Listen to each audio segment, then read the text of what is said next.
Hey, Hippie Magica here. Welcome to my channel. This video is for J. Robertson KC. He asked a question if I could do a video on what I do on my 20-minute and 60-minute meditations. And I started doing these 60-minute meditations about a month and a half, maybe 2 months ago. My partner did two vipassanas in the last 10 years. And a vipassana is where you go on a retreat and you meditate for 10 days. For 10 days, all you do is meditate. So you wake up at 5 a.m., you meditate until noon, you eat for an hour, you meditate again for like 2 hours, you take another little 1 hour break, and then you meditate for 4 hours. You sleep and you wake up and you do the same thing for 10 days. So all the students received a 1 hour guided meditation audio, and the purpose of that vipassana is for you to meditate every day for 1 hour. That's the purpose. So the purpose is not really to do that 10-day retreat and then go back to your life and not implement meditation and just forget about it. It's like working out and being healthy. That's why I love working out, because you see the results, but you also see when they go away if you stop working out. So it's the same with meditation. If you do meditation every day, you will be in the present moment. You will enter into the unknown, into the timeless realm. So he shared with me that audio meditation, and I did it in the mornings for 1 hour. And the first time it was very, the ego just tries to convince you, that it's uncomfortable, that, you need to be doing stuff. You can't just be wasting time, and you should be, I hope it's over soon. It's very talkative, but the one guided meditation, it teaches you to breathe, to focus on your breath and trust your breath, and then focus on other parts of your body, because that's really what exists right now, your breath, your body. And then after 40 minutes, I think, after like 30 minutes, it just flowed. Like it didn't feel like I was waiting, it didn't feel like I was just sitting there, like it just flowed. Then the second time I did it, it felt like that too. After 20 minutes of my mind like fighting me and telling me to I need to be busy, I should be working. I just focused on my breath. It was easier. And then the third time it was easier. And yeah, before you know it, the hour goes like this. If the mind is intimidated, is scared, but try it. Seriously, it's not as bad as the mind thinks it is. And so I did that for I think a month. I didn't do it every day. I think I did it every other day. And then I started to do 20-minute meditations throughout the day, which felt, oh my gosh, like a burp. Like they felt so easy compared to the 1 hour. And then you just learn to stay in meditation mode.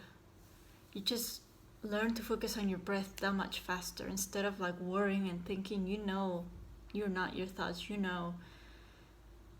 that you don't have a problem right now, you're just worrying, and then you just know to connect back to your breath, and everything is fine again. You just feel peaceful, you feel free, you feel expanded. So if you guys have never done any type of meditation, just Google short meditations and then build up. And I really don't think you need to build up. In reality, you can just jump into a 20-minute, 30-minute, but the mind, the ego is scared, so if you can't get yourself to do a 20-minute or 30-minute, just start small. Seriously, a 5-minute meditation makes a huge difference. At least you can start making the dots in your brain that, okay, breathing, sitting still is not as bad as I thought. And then you go to a 10-minute, then a 12-minute, a 15-minute. And try to do this every day. Try to implement meditation in any way. It doesn't have to be a 1 hour. It doesn't have to be 20, 30 minutes. It can be, I do it through working out as well. I focus on my breath, and you can see the contrast. Well, I can see the contrast, especially when I work out, that I'm not my thoughts. Because when I work out, there's pain, there's discomfort. I don't want to push myself. The human being is naturally lazy, doesn't want to do work, or it tries to do the least amount of work as it can. So my mind is, it's like, you can do it tomorrow. Nothing's gonna happen if you don't do the workout today. Or while I'm doing the exercise, it's like, you don't need to do another repetition. Like, you already did enough. It hurts. Stop. All that stuff. And I just focus on my breath, and before I know it, the entire workout is done. And I did all the repetitions, and I did an extra round because I focused on my breath and not on my thoughts. I just observe my thoughts. And you learn to do that throughout your entire life, with other people, with other things. It's like, that's not me. I'm just observing that.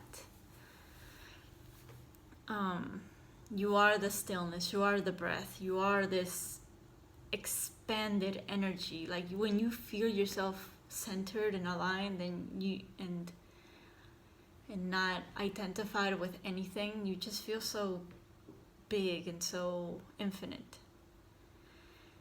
And this is different than the Ho'oponopono, where everything is a reflection of you.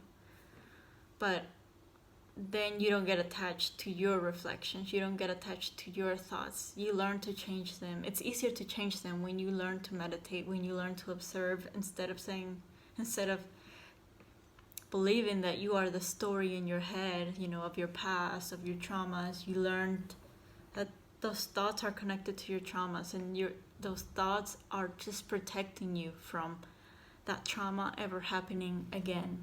But probably that trauma happened because of the thoughts that you had in your mind, because of the environment that you were in, because of your parents. But now that you're aware, you change your thoughts. You don't judge them. You don't judge the negative ones. You just observe, then you change them.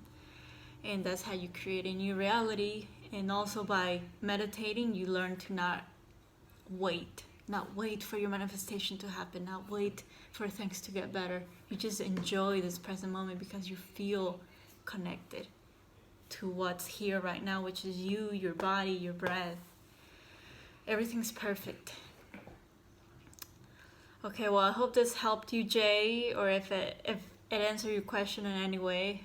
Look up Vipassanas in USA, and I'm sure there's some everywhere in the world. They're free. You can pay by donation. You can pay $1, you can pay $1,000, or you can pay nothing. And my partner told me that they go quickly, like they fill up super quickly. So by 7 a.m. or 8 a.m. whenever they open the registration, you need to be on the computer ready to log in your information, because they're super popular, I guess. Okay, well, let me know if you want me to do another type of video on anything regarding self-love, manifestation, travel, minimalism, working out, anything. Really, I'm open to anything during this quarantine phase, and even outside of quarantine phase. My life hasn't changed much, actually, from the quarantine, before quarantine and then quarantine. Like, I work from home a lot of times. But anyway, until next time, guys.